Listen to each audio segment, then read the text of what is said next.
Robert heavily stared at the paper in front of him, the words blurring as his eyes filled with a bitter mixture of disbelief and resignation. His hands trembled slightly, clutching the notice that confirmed what he had feared for months. Bankruptcy.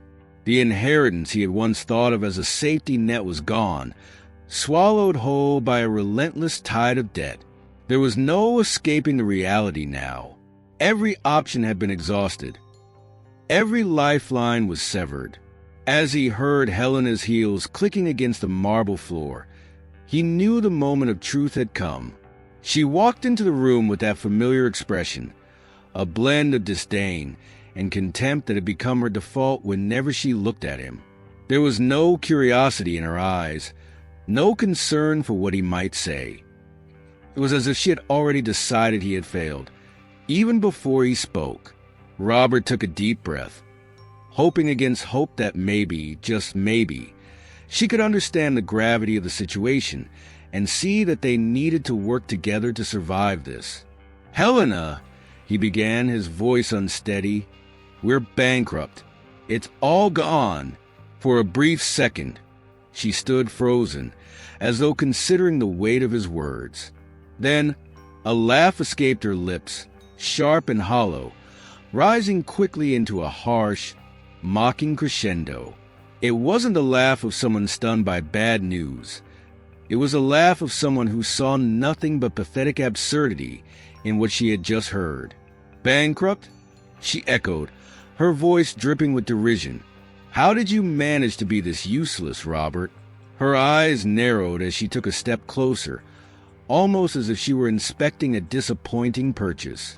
"You had one job, to not squander the fortune your parents left you. And look where we are now.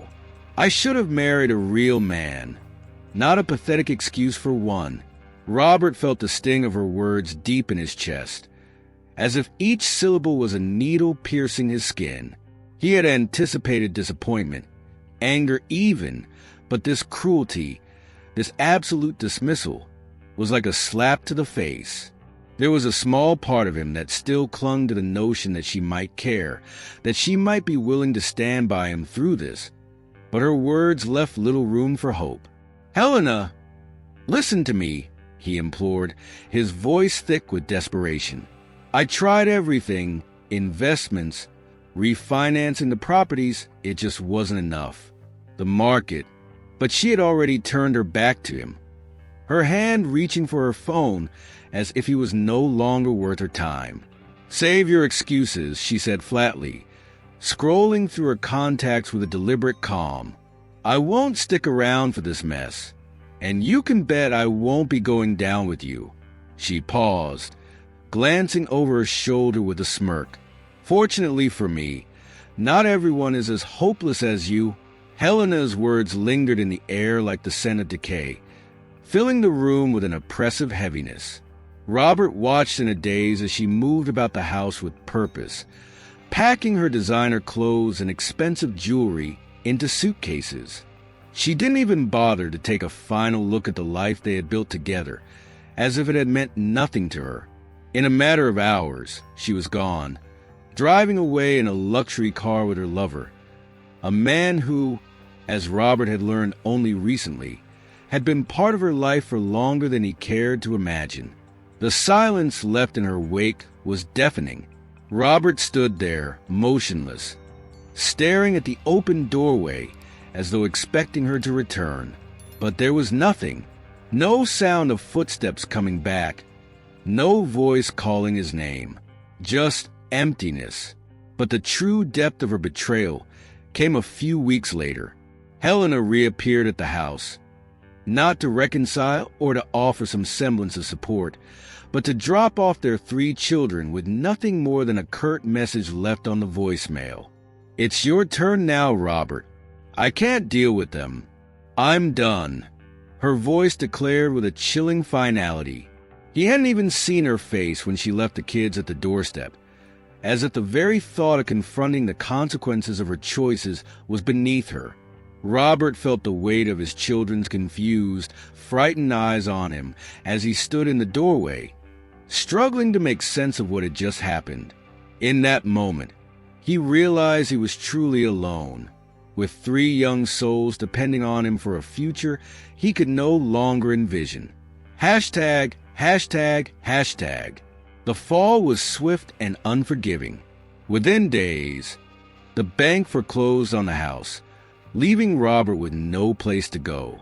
He and the children drifted through the cold underbelly of the city, from one shelter to another.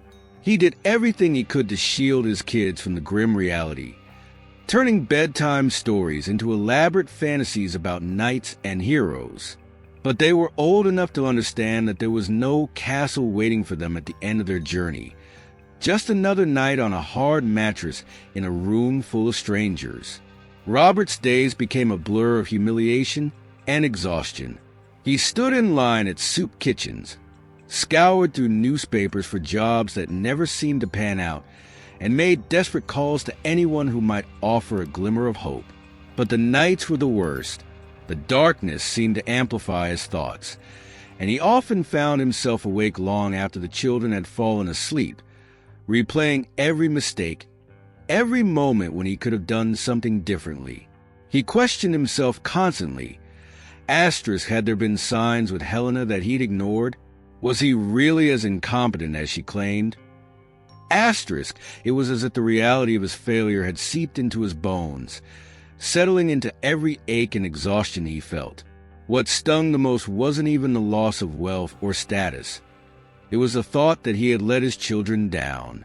He had promised them a good life, a secure life, and now all he could offer them was survival. There were times when the weight of it all seemed too much, that he wondered if Helena had been right about him all along. Maybe he really was just a man incapable of keeping it all together. But then, in the quiet hours of the night, one of his children would stir in their sleep and instinctively reach for him, finding comfort in his presence, and he knew he couldn't give up. He owed them more than that. Robert understood now that this was the beginning of a struggle far greater than he had ever known. The days ahead would be filled with uncertainty, each one a test of his resolve. As he lay awake, listening to the soft breathing of his children, he vowed silently to himself, somehow, someway, I will find a way back. I will rebuild *. Robert trudged through the city, his gaze fixed on the pavement. His thoughts were a chaotic blur of despair and shame, the weight of his circumstances pressing down on him.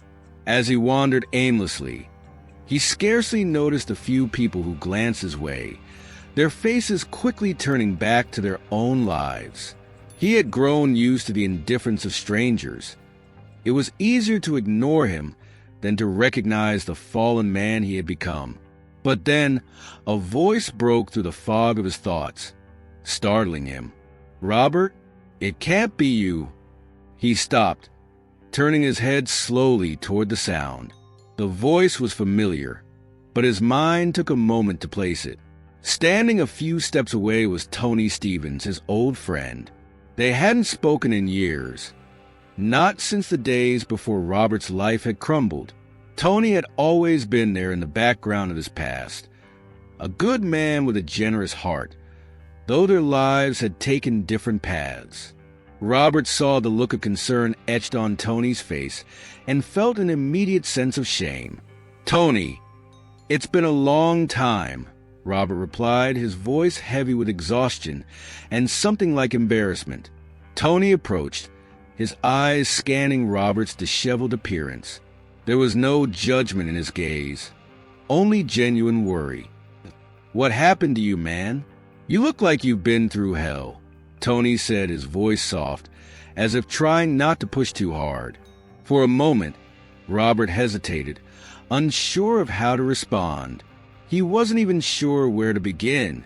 How could he condense the years of loss and humiliation into a few sentences?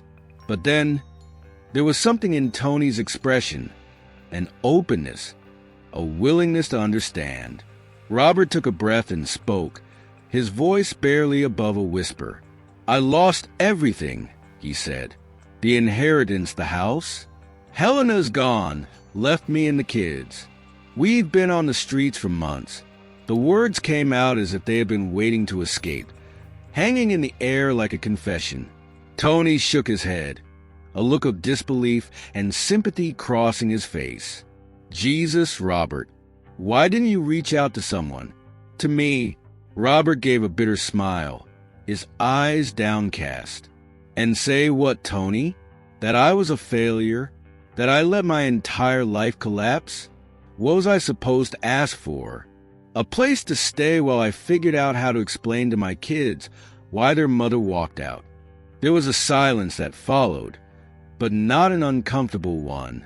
Tony simply stood there, letting Robert's words settle, not rushing to fill the quiet with empty platitudes. Then he placed a hand on Robert's shoulder, squeezing it with a firmness that was both reassuring and insistent. "Come on, Robert. You're not staying out here another night. You're coming with me," Tony said with a tone that left no room for argument. Robert looked at him, a flicker of resistance in his eyes. "I don't want to be a burden, Tony. You don't owe me anything, and I'm not offering because I owe you. I'm offering because you're my friend, and friends help each other when they can." Tony replied, his voice steady. "You need a break, Robert, and I've got a room and a hot meal waiting. Besides, I could use a decent pair of hands at the restaurant." With nothing left to say, Robert nodded, the weight of his exhaustion finally catching up to him. Tony led him back to his car, and for the first time in months, Robert felt a small sliver of hope. It wasn't much, but it was more than he had dared to hope for. The first few days at Tony's were harder than Robert anticipated. There was warmth in having a roof over his head again, but there was also a painful self-awareness. Every time he looked in the mirror, he saw a man who had fallen far from the life he once had. Tony gave him space, understanding without saying, so that Robert needed time to process everything, but he didn't let him retreat completely.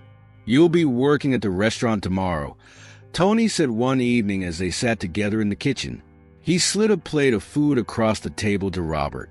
"We're short on staff, and I figure you could use something to keep your mind busy." Robert took the plate, his appetite returning in small increments. "As a waiter?" he asked, a hint of doubt in his voice. "I don't know if I'm cut out for that." Tony shrugged. "It's honest work, and you're a quick learner. Besides, it's better than sitting around doing nothing." There was a part of Robert that recoiled at the thought of being a server. The idea of waiting tables seemed like a steep descent from where he once stood. But when he thought of his children and the uncertainty of their future, pride became a luxury he could no longer afford. He nodded slowly. "I'll do it." The first shift was awkward, to say the least. Robert moved with an unfamiliar hesitancy, struggling to find his rhythm amid the demands of customers and the clatter of dishes. There were moments when he felt the stares, those silent judgments from people who might have once known him, or at least recognized him as a man who used to belong to a different world. But then there was Tony always nearby, his calm presence a steadying force. As the days turned into weeks, Robert began to adjust, finding a surprising solace in the simplicity of the work. There was something therapeutic in the repetition, in the small acts of service that kept his hands busy and his mind occupied. He started picking up extra shifts, helping in the kitchen, cleaning up after closing. It was as if he was trying to scrub away the stains of his past mistakes, one table at a time. Tony noticed Robert's dedication, and one night, after the last customer had left, he approached his friend, leaning against the counter with a thoughtful expression. "You know, Robert, you've been putting in a lot of effort," Tony said, his tone both casual and serious. "I've seen the way you've been working. The restaurant wouldn't be where it is without your help." Robert looked up from the stack of dishes he was drying, surprised. "I'm just trying to pull my weight, Tony. You gave me a chance when no one else would, and you've done more than that," Tony replied. "I've been thinking Maybe it's time to make some changes around here. I want to expand the menu, maybe bring in some new decor, add a bit of a modern touch. But I could use a second opinion, someone to help manage things. Robert was taken aback by the offer. You're serious? Tony gave a small nod. Completely. I know it's not much, but I want you to have a say in the place. It's as much yours now as it is mine. Besides, you've got the skills for it. You always had an eye for business. Even back in the day, the proposal stirred something in Robert. An old spark he thought had long died out. For the first time in what felt like forever, he sensed the faintest glimmer of ambition returning, not as a desperate need for success, but as a quiet determination to rebuild, not just for himself, but for the future of his children. I'd be honored, Tony, he said after a moment, his voice steady. Let's see what we can make of this place. Tony's face broke into a smile, the kind that conveyed a silent understanding between two friends who had shared more than they cared to admit. Good, he said, clapping Robert on the shoulder. Now let's get to work. And so, with a renewed sense of purpose, Robert set out on a path that would demand every ounce of his resolve. But for the first time in a long while, he didn't feel lost. There was still a long way to go, but at least now, he knew the direction in which to move. As the weeks turned into months, Robert's influence over the restaurant grew unmistakable.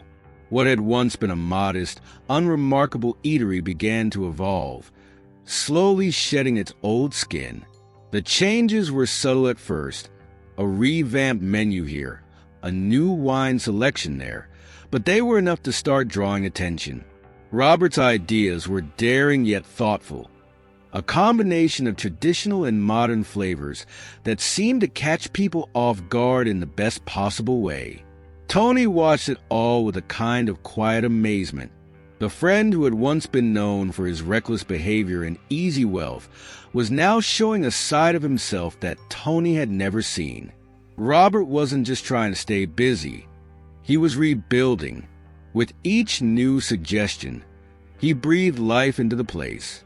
The walls were adorned with new art, and the lighting was adjusted to create a more intimate atmosphere. The kitchen staff buzzed with newfound energy, inspired by the dishes Robert was introducing. Soon, word began to spread, and the restaurant that had once struggled to fill its tables was now attracting curious food critics and affluent customers from the city's more elite circles. One evening, as they stood together after the restaurant had closed, Tony decided it was time to acknowledge the transformation. The last of the kitchen staff had just left, leaving the two friends alone to finish locking up. Robert, Tony began, his voice filled with a mix of pride and curiosity. You really made a difference here. Honestly, I never thought the party boy I knew years ago would have this kind of vision. He shot Robert a playful grin. What happened to the guy who spent his nights chasing after the next thrill? Robert returned the smile, but there was a deeper reflection in his eyes. Maybe losing everything was the only way I could figure out what I was actually capable of, he said, leaning against the counter. I spent so much time just coasting along, thinking the money would always be there, that things would always just work themselves out. But when there was nothing left, I had to actually start trying for real this time. Tony nodded, considering the weight of Robert's words. He could see the truth in them. The way Robert approached the work, the determination in his eyes. There was no hint of the man who had once taken everything for granted. But there was something else behind Robert's expression, a shadow of a thought that Tony could sense even if he couldn't see it clearly. You're still worried about something, aren't you? Tony asked, folding his arms. You've come a long way, but it looks like there's still something eating at you. Robert hesitated before answering, as if choosing his words carefully.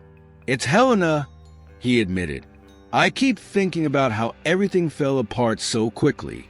The inheritance should have lasted a lifetime, but somehow she burned through it all in just a few years. I can't shake the feeling that there's more to it than just reckless spending. Tony's brows furrowed. You think she was hiding something? Or maybe doing something illegal? I don't know, Robert replied, his tone edged with frustration. But it doesn't add up. We had financial advisors, accountants. How could everyone just miss the fact that we were going broke? Or maybe they didn't miss it. Maybe someone was helping her cover it up. Tony was quiet for a moment, weighing the implications of what Robert was saying. He had seen his share of desperate people doing desperate things, especially when money was involved. Do you still have any of the old financial records? He asked. Most of them were destroyed when the bank took the house, Robert said. But there might be a few boxes in storage. I kept some of the documents. Didn't have the heart to throw everything away. It was all I had left from before. His voice trailed off, leaving the unspoken truth hanging in the air. Then maybe it's time we take a closer look at what's left, Tony suggested. I can help you go through the records. Maybe we'll find something that didn't make sense back then, but does now. Robert felt a small surge of hope, the kind that hadn't visited him in a long time. I appreciate it, Tony, he said. You've already done so much for me, and now this. I don't know how I'll ever repay you. You can start by helping me keep this place running, Tony replied with a grin. You've turned it into something special, Robert. I wouldn't want to do this with anyone else. Over the next few weeks, Robert and Tony began the painstaking process of sifting through the remaining financial records Robert had stored away. They spread out the papers on the dining room table at Tony's place after hours, poring over bank statements, investment accounts, and personal expenses. The more they dug, the more inconsistencies Robert noticed. There were several large withdrawals made from accounts that he had never authorized, and a pattern of payments to unfamiliar companies that seemed suspicious. One night, Robert picked up a faded folder containing a collection of old emails and receipts. As he flipped through the pages, a particular name caught his eye: James White, an accountant who had been recommended by Helena herself. Robert vaguely remembered meeting James at a few social gatherings, but he had never been involved in the day-to-day financial discussions.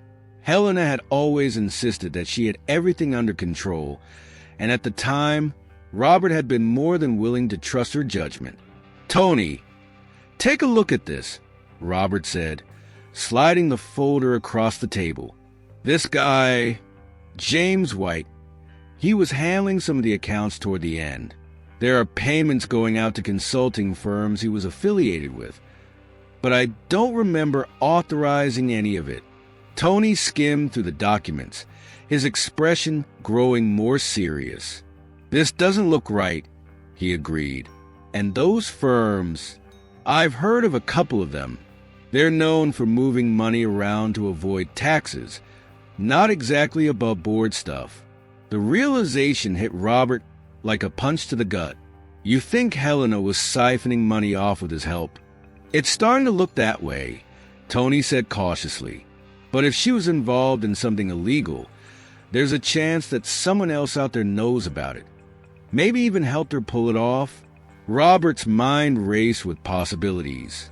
If there was indeed more to Helena's actions than he had suspected, it could mean the difference between leaving the past behind or getting some real answers.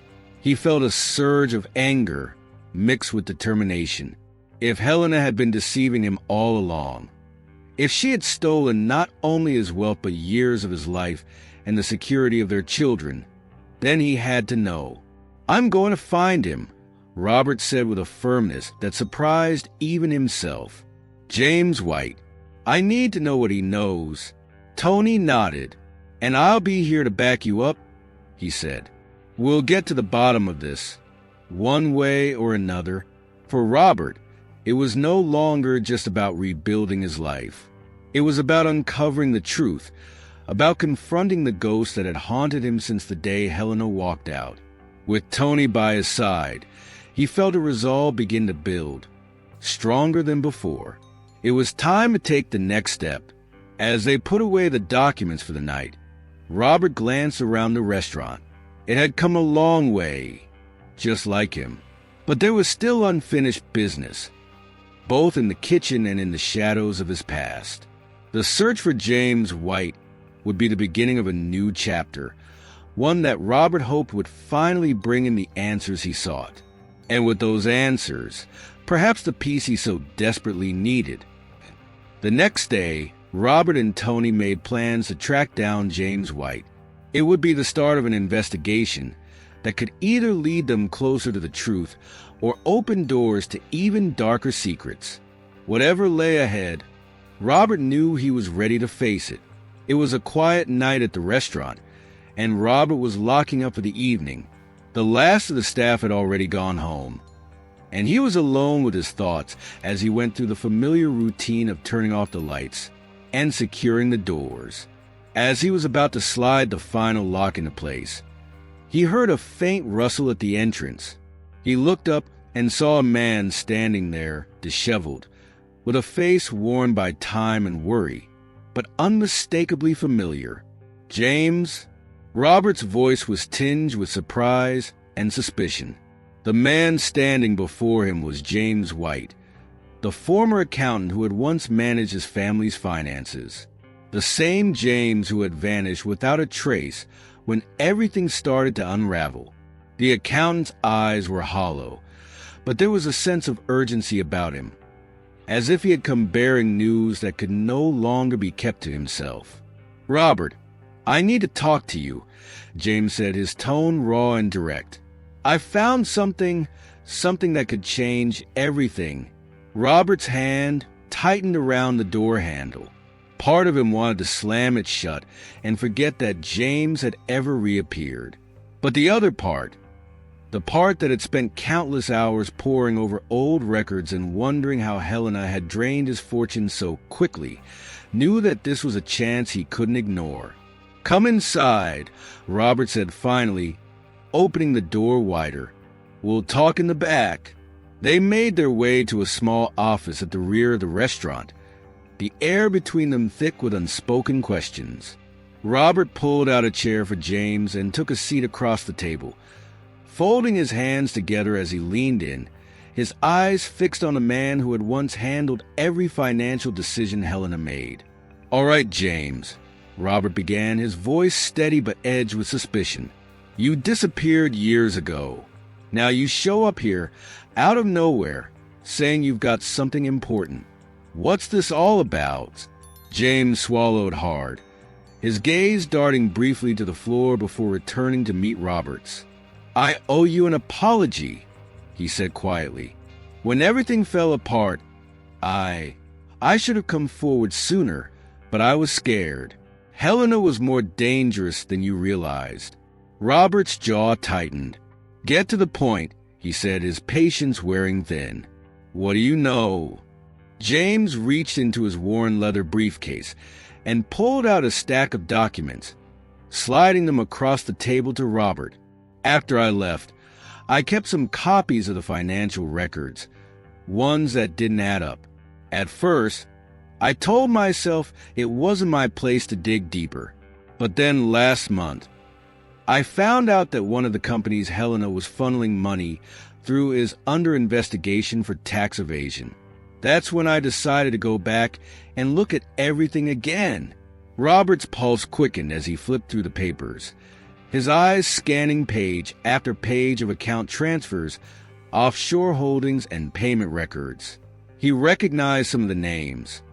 Companies Helena had mentioned in passing, investments that were supposed to be secure. But as he kept reading, it became clear that these weren't just bad investments or extravagant expenses.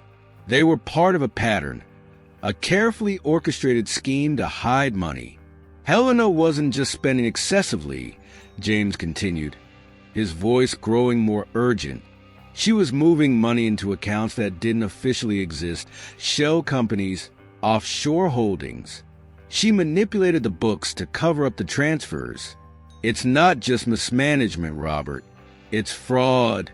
The room seemed to shrink around Robert as the weight of James's words settled in.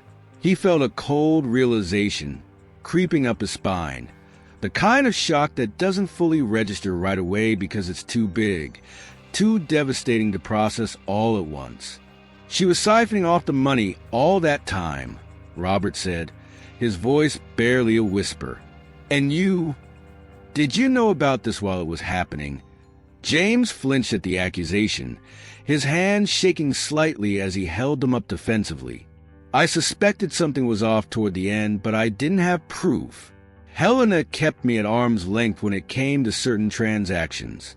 She made it clear that my job was to follow her instructions, not to ask questions.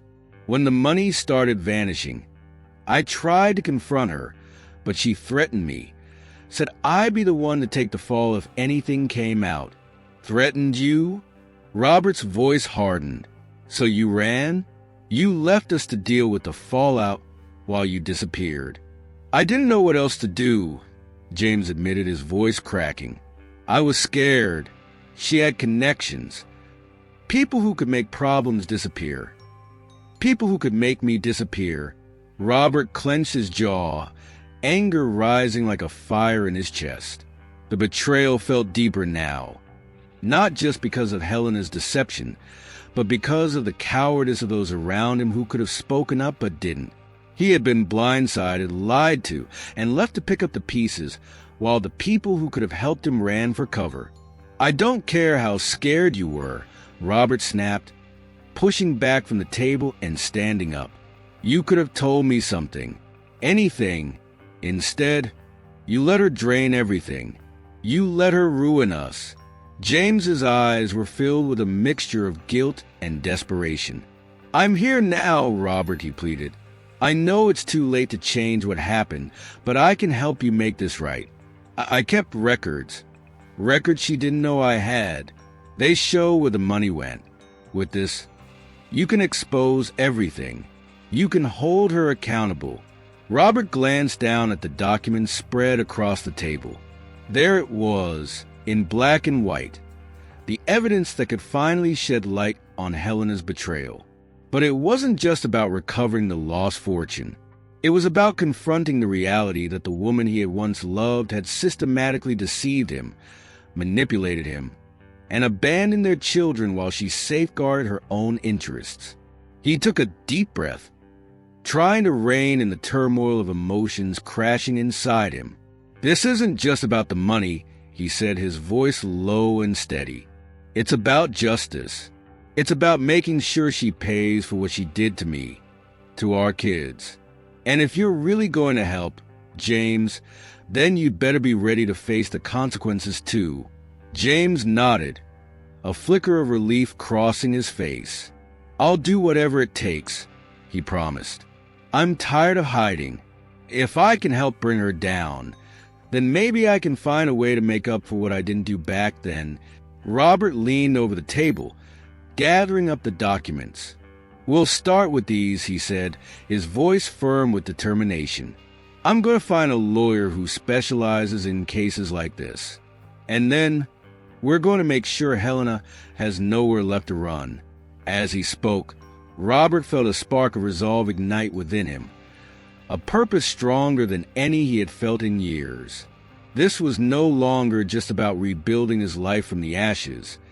It was about righting a profound wrong. He couldn't change the past, but he could finally face it head-on and fight for the future that had been stolen from him. The next day, Robert began reaching out to legal experts, armed with the evidence James had provided. It was the first step in a battle that would be fought not just in courtrooms, but within the shadows of deceit and betrayal that Helena had left behind. With the documents James had provided in hand, Robert wasted no time in seeking out legal counsel. He knew he needed someone formidable, a lawyer who wasn't afraid to take on high-stakes cases and wouldn't back down in the face of powerful opposition. That search led him to Richard Moore, a seasoned attorney with a reputation for being relentless in cases of financial fraud and corruption. Moore had made a career out of taking down corporate criminals, and his name alone carried weight in legal circles. When Robert entered Moore's office for the first time, he was struck by the man's intense gaze. The lawyer didn't say a word as Robert approached, simply gestured for him to take a seat. It was as if Moore was assessing him, gauging whether this man in front of him had the resolve to go through with what lay ahead. "Robert Everly," Moore finally spoke, his voice low and measured. "I've read the summary of your case. The evidence you've brought me is substantial, but it's not going to be an easy road. If you want to pursue this, you need to understand what you're getting into." Robert leaned forward, meeting Moore's gaze with a steady determination.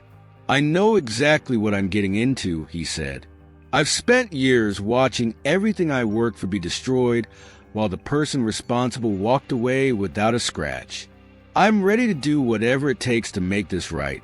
Moore's expression remained unreadable as he reached for the stack of documents on his desk. "What you're describing isn't just a case of recovering lost funds," he said, flipping through the pages. "Helena orchestrated a complex scheme: fraud, tax evasion, money laundering. She covered her tracks well, and she'll have powerful people protecting her interests. If we go after her, they'll do everything in their power to discredit you, intimidate you, and drag this out for as long as possible." Robert's jaw tightened as Moore's words sunk in, but he didn't flinch. "I'm not looking for a quick settlement," he replied. "This isn't about money anymore. It's about seeing her face the consequences for what she did to me, to my children. I want justice." Moore paused, leaning back in his chair and studying Robert's expression. "Justice or vengeance, Robert?" he asked, his tone sharp. "There's a fine line between the two. If we go down this path, you need to be sure that you're prepared for what it's going to cost you. This could get ugly. It could cost you more than money. It could cost you your peace of mind, your reputation. Even your kids might be dragged into this." Robert didn't hesitate. "I've already lost my peace," he said, the words escaping with a kind of weary finality. "And my reputation, well, Helena saw to that a long time ago. I'm not afraid of what might come out. What I'm afraid of is letting her get away with everything. I have to do this for my kids and for myself." The attorney held his gaze for a long moment before giving a curt nod. "All right then," Moore said, a steely resolve entering his voice. "We'll proceed. But know this: Helena is clever, and she has deep connections. We'll need to play this carefully. We can start by subpoenaing financial records from her associated companies and banks. But don't expect her to sit back and let us dig without a fight." Robert nodded, feeling a grim sense of anticipation welling up inside him. "Let her fight," he said quietly. "I'm ready." The legal battle began with a flurry of motions and countermotions. Moore's firm launched a comprehensive investigation into Helena's financial dealings, issuing subpoenas and gathering depositions from anyone who had ever worked closely with her. The deeper they dug, the more evidence they found of her misdeeds: secret accounts, fraudulent loans, falsified tax returns. It became clear that Helena's schemes had gone on for much longer than Robert had initially realized, involving not just their family's money but other people's investments as well. As they uncovered more layers of deception, Helena's legal team went on the offensive. They attempted to block access to key documents, claiming privacy violations, and even filed motions to dismiss the case altogether. But Moore was relentless, countering every move with surgical precision. It was like a high-stakes game of chess, and both sides knew that even a single misstep could tip the scales. During one particularly grueling day in court, Moore's cross-examination of one of Helena's financial advisors grew especially heated. The advisor, a nervous-looking man named Carl, had worked closely with Helena during the years when the money had gone missing. His testimony was evasive, filled with half-truths and carefully worded denials. Mr. Carlyle, Moore said, his voice rising as he leaned in closer to the witness stand. Are you asking this court to believe that you had no knowledge of the offshore accounts Helena Everly was using to conceal these funds? You were her primary advisor at the time. Either you were completely incompetent or you were complicit. Which is it? Carl shifted uncomfortably, his gaze darting toward Helena, who sat in the back of the courtroom, her expression cold and unyielding. I wasn't aware of the full extent of her actions, he stammered. She didn't always keep me informed. Moore cut him off sharply. So you're saying that, despite being paid handsomely for your services, you failed to notice millions of dollars being funneled through shell corporations? Is that your testimony? The man's face flushed as he struggled to find the right words, but it was clear that Moore had cornered him. The judge intervened to calm the exchange, but the damage was done. Carl's credibility was shattered, and Helena's defense began to crumble. Outside the courthouse, as Robert and Moore reviewed the day's proceedings, Robert's anger simmered beneath the surface. It's like they're all complicit, he said, his voice edged with frustration. Every one of them helped her in some way, even if it was just by looking the other way. That's how people like Helena operate, Moore replied. They surround themselves with enablers. It's part of the reason she's been able to get away with it for so long. But it's not enough, is it? Robert asked, his voice quieter now. To just expose them, to make them look bad in court. I want to make sure she actually pays for what she did. She will, Moore assured him. But you have to remember, victories in cases like this don't happen overnight. We're chipping away at her defenses bit by bit. The more pressure we apply, the more likely it is that someone on her side will crack. As the case wore on, Moore's prediction proved true. Slowly, the facade that Helena had built around herself began to fracture. A former business associate came forward, providing a deposition that confirmed Helena's direct involvement in falsifying documents. Bank records revealed suspicious transfers that tied back to her personal accounts. Bit by bit, the walls were closing in on her. But as the pressure mounted, Helena grew more aggressive.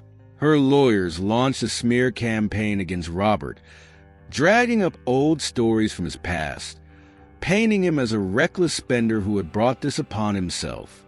The tabloids picked up the narrative, framing the case as a bitter ex-husband's desperate attempt to ruin his former wife.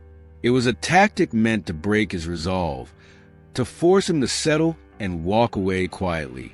But instead of retreating, Robert doubled down. He took the stand himself, testifying about the impact Helena's betrayal had on his life, on their children's lives. He spoke not as a victim, but as a man who had been wronged and was determined to set things right. And it was there on the witness stand that Robert found something he hadn't expected, a sense of catharsis. He realized that in fighting this battle, he was also confronting his own past, the mistakes he had made and the way he had allowed Helena's manipulations to go unchecked for so long. In seeking justice, he was not only holding her accountable, but also redeeming himself in his own eyes. As the trial neared its climax, the endgame was in sight. Moore prepared to call a final witness, someone whose testimony could be the final blow against Helena. It was a risk, but if it paid off, it would leave no doubt about her guilt. Robert watched from the courtroom, a quiet determination in his gaze. Whatever happened next, he was ready to face it head-on. The trial dragged on for months, an exhausting ordeal that saw witness after witness take the stand. It was a parade of testimonies, some predictable, others shocking. Each day brought new details, pulling back the curtain on a side of Helena that Robert had never fully known. The revelations painted a damning picture. Involvement with corrupt officials, shady business dealings, and more betrayals than he could count. The woman who had once shared his home, his life, now seemed a stranger, a master manipulator who had woven a web of deceit that reached far beyond their marriage. Robert watched from the plaintiff's table, his eyes fixed on each person who testified. He listened to stories of secret meetings, offshore bank accounts, and money exchanges conducted in back rooms and darkened alleys. There were even whispers of bribes paid to keep certain people quiet. Each revelation was a blow, not just to the case itself, but to the memory of his life with Helena. It was as if the woman he had known had only been a facade, and the real Helena was a creature of cold calculation and greed. One former associate testified about a deal that Helena had brokered with a notorious businessman who was now under investigation for embezzlement. She knew exactly what she was doing, the man said, his voice steady despite the tension in the courtroom. She used those connections to move money without leaving a trace. She was always one step ahead. Richard Moore pressed him for details, peeling back the layers of Helena's operations, exposing the extent of her involvement. Robert felt a grim satisfaction, seeing Moore dismantle the defenses Helena's lawyers had built, piece by piece. But then came the moment that everyone had been waiting for. Helena herself was called to the stand. The room fell silent as she made her way forward, dressed impeccably as always, her expression one of cold composure. She took the oath, her hand steady, her gaze unyielding. There was no trace of remorse or fear in her eyes, only a defiance that bordered on arrogance. Moore approached, his tone cool and methodical. "Mrs. Everly," he began, "you've heard the accusations made against you over the past several months, claims of fraud, money laundering, and conspiracy. How do you respond to these allegations?" Helena tilted her chin slightly upward, her voice steady. "I categorically deny all the accusations," she said, each word measured and precise. "These claims are baseless and a desperate attempt by my ex-husband to salvage his reputation." Moore's lips curved into a small, almost imperceptible smile. "I see," he said, glancing down at his notes. "So, according to you, there's no truth to the assertion that millions of dollars were siphoned through offshore accounts that you controlled?" "None whatsoever," Helena replied, her tone dismissive. "Any financial discrepancies that occurred were the result of poor management by advisors, not my actions." Moore's expression remained calm, but there was a glint in his eyes as he reached for a folder on the table beside him. He pulled out a series of documents and handed them to the bailiff, who then passed them to Helena. "I'd like to draw your attention to these financial statements," Moore said. "Specifically, the transfers made to several companies that were later revealed to be shell corporations. Each of these companies is linked to an offshore account under a pseudonym, which, according to our findings, belongs to you." Helena took the documents, her fingers tightening slightly as she looked over the pages. Her composure wavered for just a moment, a slight hesitation that only those watching closely would have noticed. But for Robert, who had spent years reading every shift in her expression, it was unmistakable. "These transfers," she said, her voice firm once more, "were conducted by my financial advisors without my explicit consent. If there was any wrongdoing, it was on their part, not mine." Moore's eyes narrowed. "So, you're claiming ignorance of these transactions?" he asked, his tone sharp. "Are you suggesting that despite being the primary account holder, you had no knowledge of millions of dollars moving in and out of your accounts?" Helena's gaze hardened. "That is correct," she replied, her voice edged with irritation. "I trusted my advisors to handle these matters, and if they abuse that trust, then they are the ones at fault." Moore took a step closer, his voice dropping to a near whisper, the kind that carried an unmistakable weight in the silent room. "Mrs. Everly, we have email correspondence. Documents that show you not only approved these transactions, but directed them to specific accounts. Accounts that were used to purchase assets now under your name, including a luxury property in the Caribbean." The color drained ever so slightly from Helena's face. It was as if the words had stripped away the last layer of her defenses. Her jaw tightened, and for a moment, her gaze flickered toward Robert. There was something in her eyes that he hadn't seen before, a glimpse of vulnerability, perhaps even fear. She quickly regained her composure, her voice rising with a renewed defiance. "This is absurd," she said, shaking her head. "Those emails are fabricated, taken out of context. This entire case is a farce, orchestrated by a bitter man trying to destroy my life. Moore didn't miss a beat. You may choose to deny the evidence, but it won't change the facts," he said, his voice steady as he returned to the plaintiff's table. "Your signature appears on every single document. You can claim ignorance all you want, but the trail is there, and it leads directly back to you." Robert watched as Helena's mask of indifference began to crack. There were no dramatic confessions, no breakdowns, but the shift in her demeanor was enough. For the first time, she didn't look invincible. She looked cornered. It wasn't just Moore's words that had gotten to her. It was the realization that the life she had meticulously constructed was coming undone, piece by piece. The judge called for a recess, and the room buzzed with murmurs as people stood to stretch their legs. Robert remained seated, his gaze fixed on Helena as she walked back to her seat, her movements stiff and mechanical. She glanced at him briefly, and for a second, their eyes met. It was not the gaze of former lovers or even of bitter enemies. It was the gaze of two people who finally saw each other for what they were. Robert didn't look away. He wanted her to see the resolve in his eyes, the determination that had carried him this far. He was no longer the man she had left behind, broken and humiliated. He was someone who had risen from the ashes of his old life, who had found the strength to confront the truth, no matter how painful. The recess ended, and as the trial resumed, the momentum was on Robert's side. Moore continued to build the case with precision, calling witnesses who corroborated the evidence, revealing more of the shadowy network Helena had used to conceal her crimes. Each testimony chipped away at her defense until there was little left for her lawyers to stand on. The courtroom had become a battlefield, and with every passing day, it became clearer that Helena was losing ground.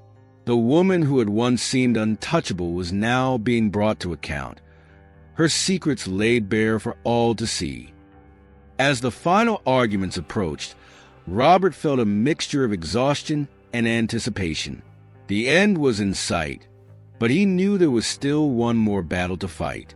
The closing statements would determine the outcome, and he was ready to hear Moore deliver the final blow that would seal Helena's fate.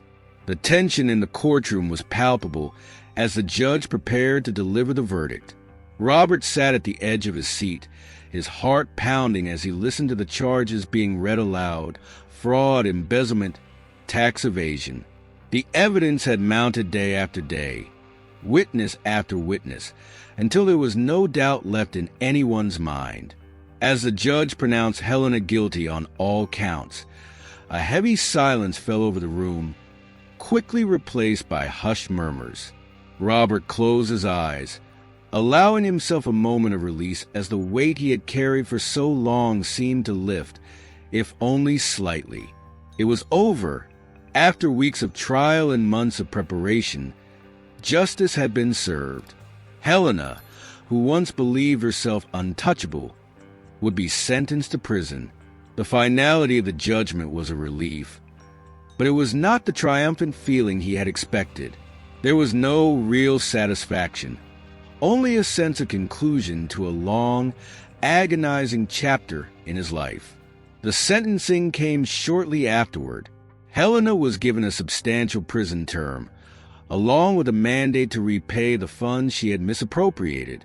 Robert sat in the gallery, watching as she stood expressionless while the judge outlined her punishment. There was no outburst, no final act of defiance, only a resigned acceptance that her freedom had come to an end. As Helena was escorted out of the courtroom, she briefly glanced back at Robert. Her eyes no longer held the fire or the arrogance he had seen so many times before. There was no hatred, no anger, just an emptiness that mirrored his own. It was as if, for the first time, she saw the consequences of her actions, but even that acknowledgement brought him no peace. In the weeks that followed, Robert tried to settle back into a life that resembled something normal. The money recovered through the lawsuit allowed him to pay off debts, provide for his children, and rebuild a sense of stability. But it quickly became clear that victory in the courtroom did not equate to victory in life. The years of struggle and loss had left scars that the settlement money could not heal. He returned to the restaurant, throwing himself into work in an effort to keep the lingering feelings of emptiness at bay.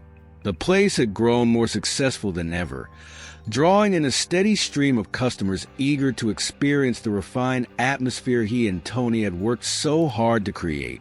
But even in the midst of the restaurant's success, Robert felt like a man walking through a fog, disconnected from the world around him.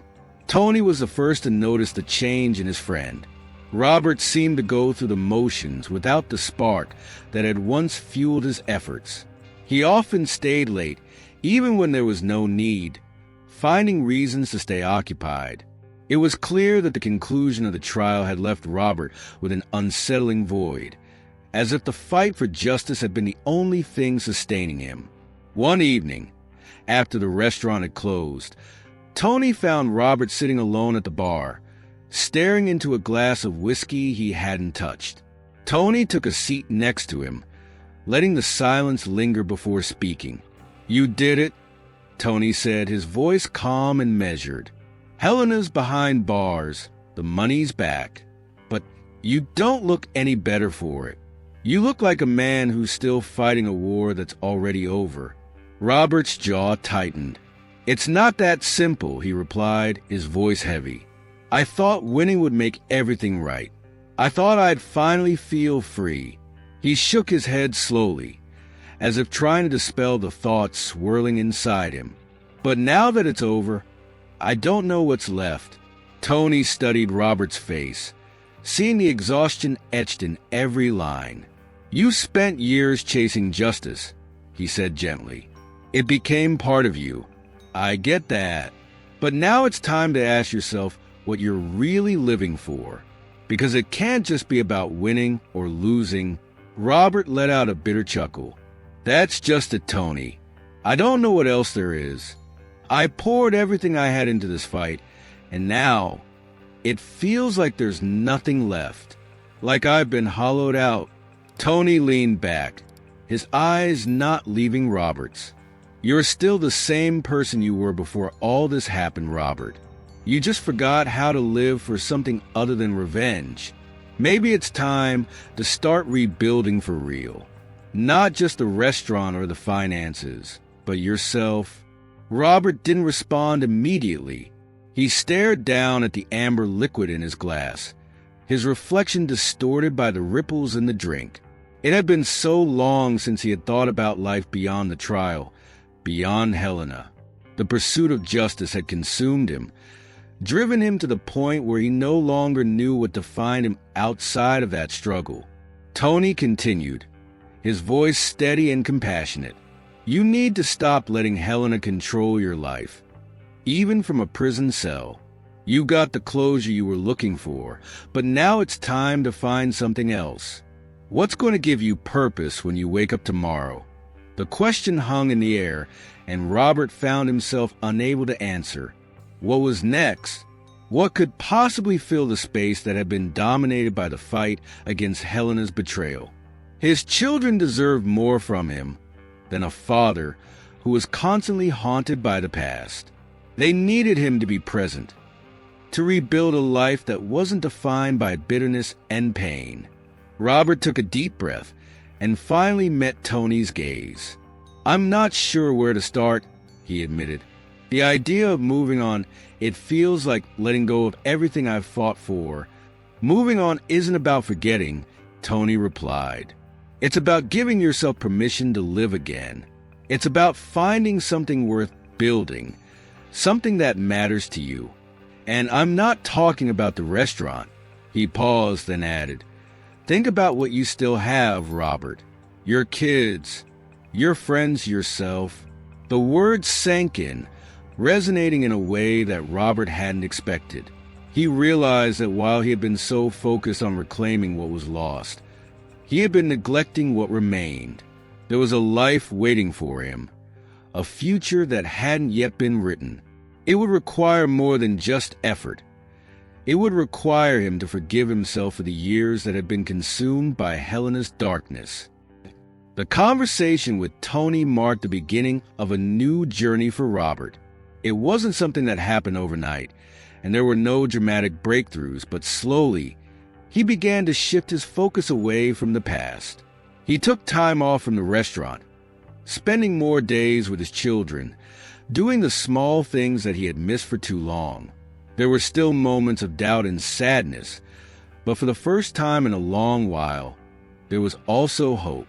As Robert walked out of the restaurant that night, he felt a faint but growing sense of purpose, one that wasn't tied to the courtroom or the past. It was fragile, like the first light of dawn, but it was there, and he knew that this time, he had to rebuild for something bigger than just proving a point. He had to rebuild for himself, for his children, and for the life that still lay ahead. The trial was over, but the real work was just beginning. The months after Helena's sentencing were marked by a quiet, relentless struggle for Robert. The whirlwind of the trial had left a void in its wake, and in that silence, he found himself face to face with the person he had become. There was no longer an enemy to fight, no courtroom to fill with accusations, just a man he saw in the mirror, carrying the weight of lost years and painful memories. Robert decided that it was time to start the real work, the kind that didn't involve legal battles or financial recoveries. He began attending therapy, a decision that at first felt uncomfortable, even unnecessary. But as the sessions went on, he found himself confronting the emotions he had buried for so long. The anger toward Helena was obvious, but it was the other feelings, guilt, shame, regret, that lingered like a shadow he couldn't quite escape. One afternoon, during a session that seemed no different from the others, Robert's therapist asked him a question that would change everything. "Robert, what would it mean for you to forgive yourself?" she asked, her voice calm but probing. The question landed like a blow. Robert had spent so much time fixated on Helena's betrayal and the injustices he had suffered that the idea of self-forgiveness hadn't even occurred to him. His initial reaction was to resist. How could he forgive himself for failing to protect his family, for letting his life spiral so far out of control? "I don't know if I can," he admitted, his voice barely a whisper. "I feel like I let everything fall apart. Like, if I had been stronger or smarter, none of this would have happened." The therapist leaned forward, her gaze steady and compassionate. "You couldn't control what Helena did," she said. "You made mistakes, yes, but you were not the architect of her choices. Forgiveness isn't about excusing those mistakes. It's about accepting that you were doing the best you could at the time." Robert sat with her words for a long moment, something shifting inside him. He realized that deep down he had been holding himself to an impossible standard, as if punishing himself was the only way to atone for what had been lost. But that punishment hadn't brought him any closer to healing. It had only kept him trapped. Slowly, he began to let go. It didn't happen all at once. Some days were harder than others, but the act of confronting his own guilt and then choosing to release it became a daily practice. He found himself reconnecting with his children, making up for lost time in ways both big and small. There were movie nights and trips to the park, moments where they would laugh at nothing in particular, simply enjoying each other's company. His children were older now, wiser beyond their years, but they welcomed their father's renewed presence in their lives. "Dad, you seem different," his youngest daughter, Emily, said one evening as they sat together on the couch. "You're around more. It feels like you're actually here." Robert felt a pang of sadness at her words, knowing how absent he must have seemed during the years of turmoil.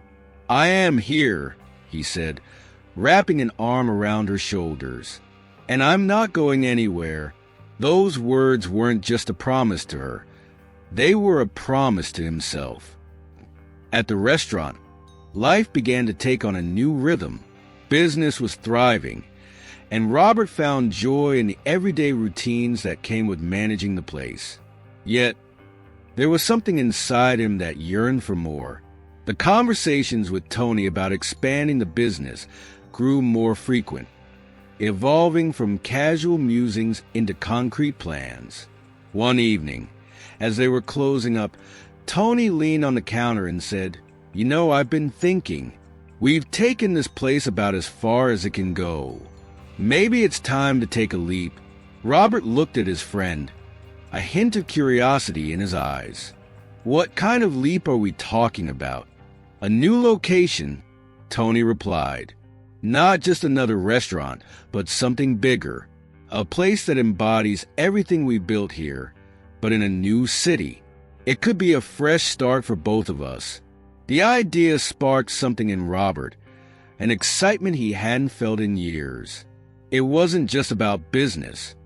It was about creating something that reflected the person he was becoming, not the man who had been broken by the past. "Let's do it," he said, his voice filled with conviction. "Let's build something we can be proud of." The new restaurant opened months later, in a bustling part of a nearby city. The venture was more ambitious than anything they had done before, a refined blend of modern elegance and the warm, welcoming atmosphere that had made the original restaurant a success. For Robert, every decision about the new place was intentional. Each choice of decor, each menu item, was a step toward rewriting his own story. Opening night was a whirlwind of emotions. As guests filled the space, chatting and laughing over dishes he had helped craft, Robert took a moment to step back and absorb the scene. He saw families dining together, couples on dates, friends reuniting after long absences. It wasn't just a restaurant. It was a place where people came to make memories, to find comfort, to celebrate life's moments. Tony found him standing by the kitchen door, a satisfied grin on his face. "Look at this," he said, gesturing toward the crowd. "We did it, Robert. This is everything we talked about." Robert nodded, his expression calm, but his heart full. "It's more than just a restaurant," he said quietly. "It's proof that we can rebuild, that even after everything falls apart, there's still a way forward." Tony clapped him on the back. "You're a different man than you were a year ago," he said. "You found your way back." "I'm still finding it," Robert replied. "But I think that's the point, isn't it? It's not about getting back to where you were. It's about moving forward to someplace new." In the months that followed, Robert found a deeper meaning in the life he was creating. He continued his therapy sessions, but the focus had shifted from confronting the past to embracing the future. He volunteered at local charities, sharing his story with others who were struggling with loss and adversity, finding that his journey could help guide others through their own darkness. His children began to notice the change in him, and their bond grew stronger. There were still difficult conversations about the years they had lost, but there was also healing in those honest moments. The new restaurant became a place where they could gather, share meals, and reconnect. It was no longer just a business. It was a symbol of resilience, a testament to the power of starting over.